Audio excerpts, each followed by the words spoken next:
Thank you.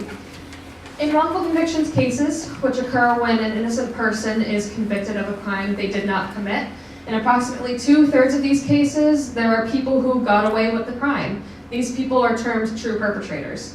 It's incredibly important to identify these true perpetrators, especially because previous research has shown that they go on to commit more crimes while they still remain out in the community.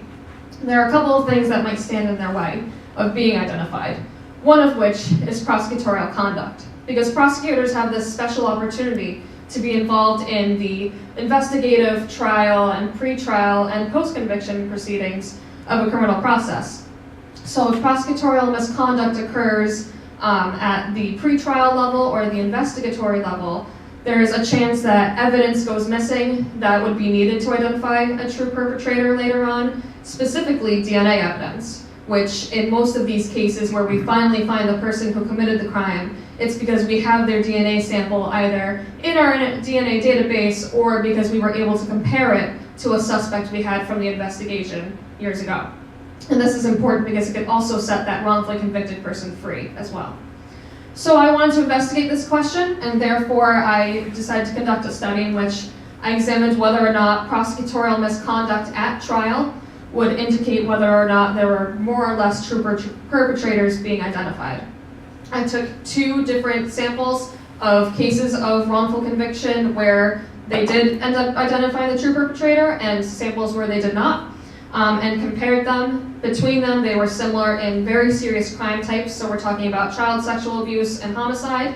These are all DNA exonerations, which means that the person who was ultimately found innocent of committing the crime was done so through DNA testing and identifying the other person. And they were also similar among other factors of wrongful convictions to make sure we could compare them. And what I found was support for my hypothesis. In only 20% of cases where prosecutorial misconduct was at trial, they identified the true perpetrator, which is an incredibly low number.